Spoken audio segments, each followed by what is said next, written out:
Jack and the Beanstalk.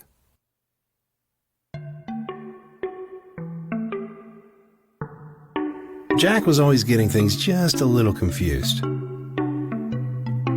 Once, his mother sent him to town to buy a new rake, and he came home with a chocolate cake.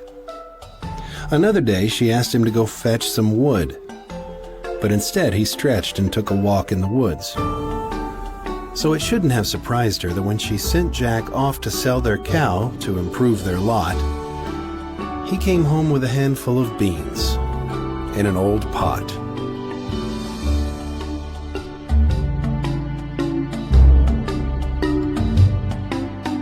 Beans?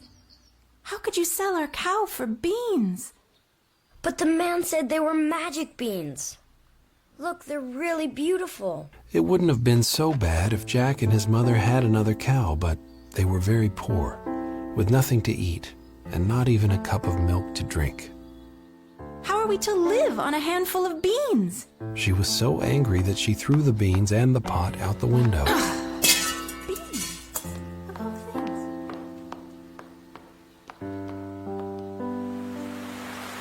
That night, it rained.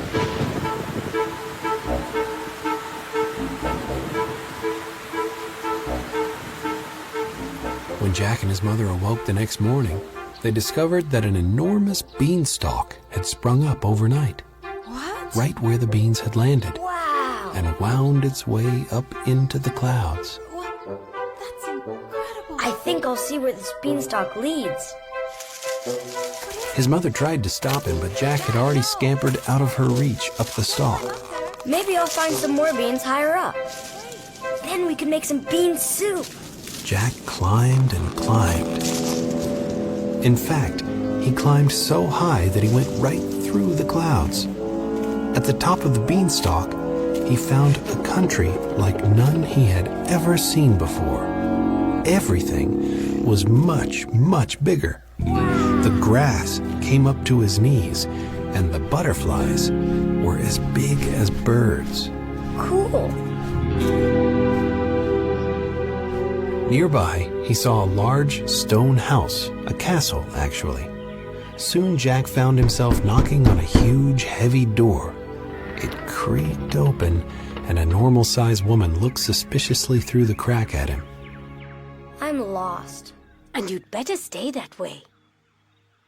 My husband will be coming home soon. He's a giant, and he doesn't like visitors. If only I could have a little something to eat, and then I'll be on my way. Come in then, but only for a few minutes. How on earth did you find yourself here? So I sold our cow for these amazing beans. Goodness. As Jack sat eating in the kitchen, he told the woman about how he had sold the family's only cow for some beans, and how his mother had thrown them out the window. Suddenly, the house began to shake, and the front door slammed.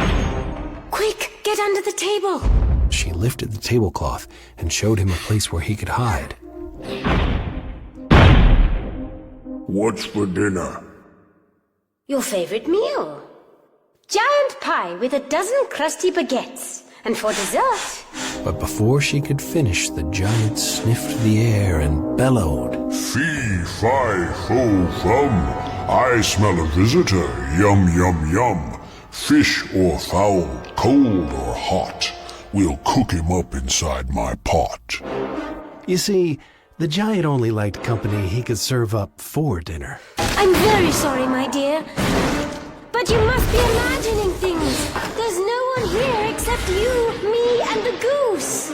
But the giant still sensed a guest somewhere in the house. He looked everywhere, except under the table, where Jack was holding his breath.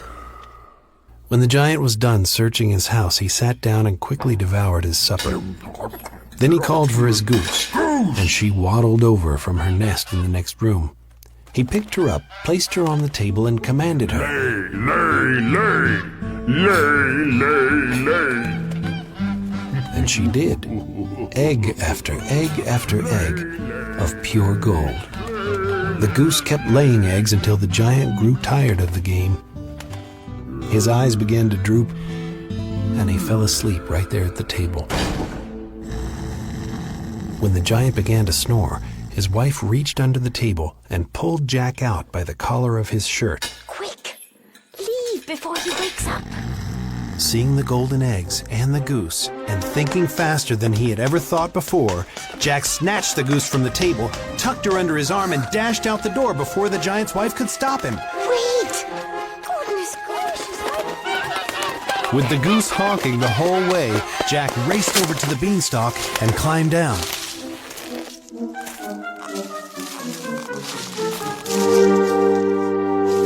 At home, Jack's mother sat weeping for the son she thought had been lost forever. It's okay, Mom, I'm back. Suddenly, Jack appeared in the kitchen. He showed her the goose and told her about the golden eggs. Lay. When the goose actually laid one of those eggs, Jack's mother began to cry even more, this time of pure joy. With the help of the goose and her golden eggs, Jack and his mother were soon able to fix up their farm. Life was very good. But then one day, no one knows why, the goose just flew away. Jack decided to go up the beanstalk once more to try to find the goose. His mother tearfully pleaded with him not to go, but Jack was determined and told her not to worry.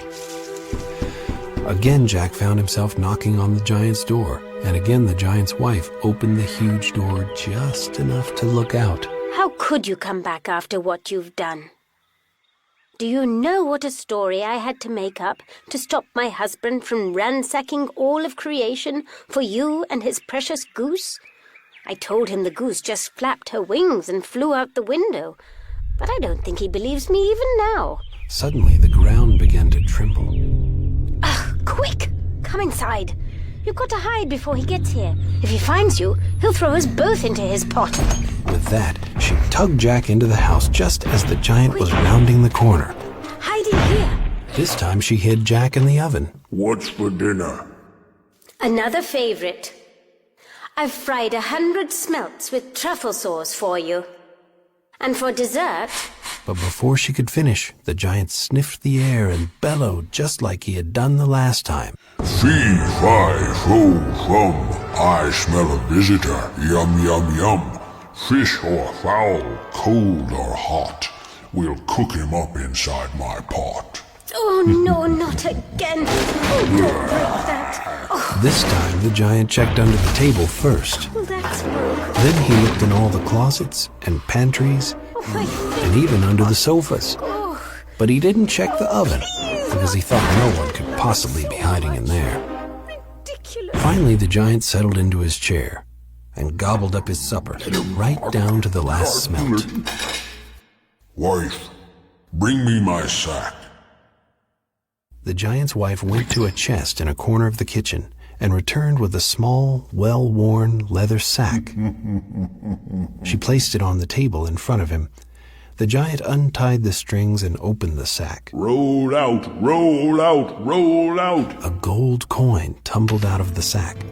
Then another, and another. Roll out, roll out, roll out. Soon the table was filled with golden coins. The giant spent an hour counting them all into tall stacks. Then his eyelids got heavy from so much counting, and he fell asleep. Quick, The woman whispered between snores that shook the table. and don't touch that sack. As the giant's wife went to unlock the door, Jack snatched the sack and hid it behind his back. He tiptoed out the door before she could discover that he had tricked her again. And in less time than it takes to say the days of the week, he was out the door of the castle and climbing down the beanstalk. Jack's mother was beside herself with joy to have him home safe again. The sack didn't look like much, but the more Jack said roll out, the more impressed his mother became with his latest treasure. Soon Jack and his mother had more gold coins than they knew what to do with. They could hardly believe their good fortune. Then one day, no one knows how, the sack disappeared. One morning soon after, Jack's mother found him in the garden looking at the beanstalk. She knew he was going to climb back up it again.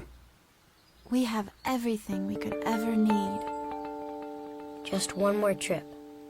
But what if you don't come back this time? Don't worry, I will be back.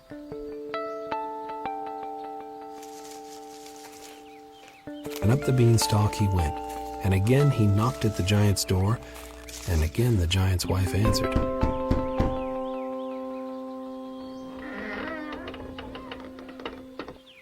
I didn't think you, of all people, would ever show up on this doorstep again.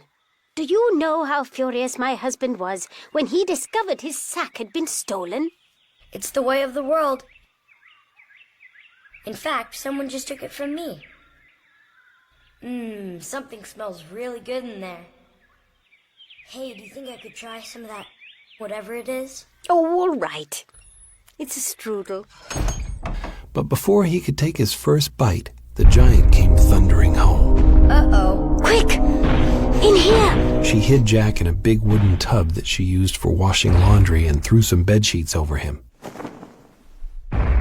What's for dinner? Your all-time favorite.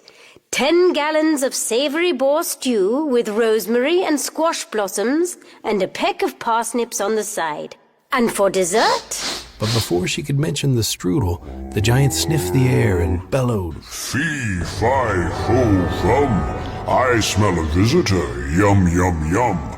Fish or fowl, cold or hot. We'll cook him up inside my pot. Oh, for crying out loud. For Pete's sake. This time the giant checked under the table and in the oven. I just mended that chip. Then he looked in the attic, and in the cellar, and behind the curtains. But he didn't search the laundry tub because he thought no one could possibly be hiding in there. Finally, he settled into his chair and gobbled up his supper, right down to the last morsel. Then he called out, Wife, bring me my harp. The giant's wife went to a beautifully carved cabinet and unlocked it with a silver key that she kept in her apron pocket. From the cabinet she took a small golden harp. Play. The giant commanded the harp, and play it did, the most beautiful melody that Jack had ever heard. The giant soon fell asleep to the music.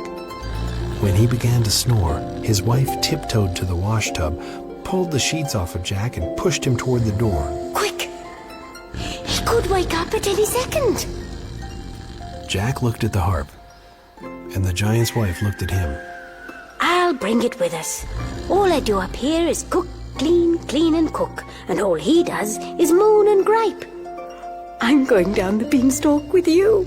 Come on! And so she grabbed the harp and tucked it under her arm as she and Jack ran out the door together. This way!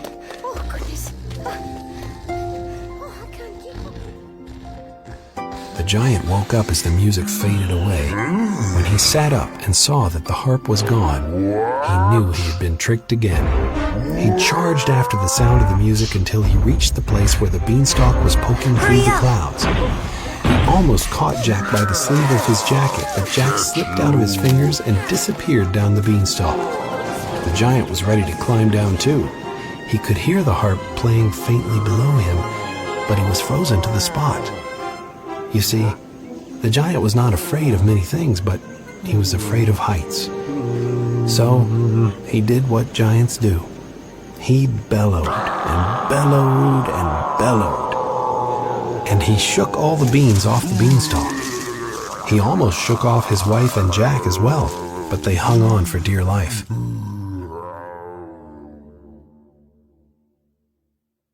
When they had safely reached the ground, Jack and his neighbors cut down the beanstalk, chopped it into little pieces, and fed the pieces to their cows. Jack's mother and the giant's wife became the best of friends. Oh, it's so lovely to be here. In the evenings, they listened to the music of the harp as it filled their valley. Come inside. Oh, so very nice. Oh, a cup of tea? Yes, I will. To this day, people hear booming up in the clouds. They say it's the giant, still upset about all the things that Jack brought down the beanstalk and about the dry crackers that he's been eating ever since his wife left. As for Jack, well, He kept a few of the beans that fell off the beanstalk, but he never planted them. Where the beans are now, no one seems to know. Maybe you've seen them. Perhaps that's what's in the dusty jar way, way, way in the back of your kitchen cupboard.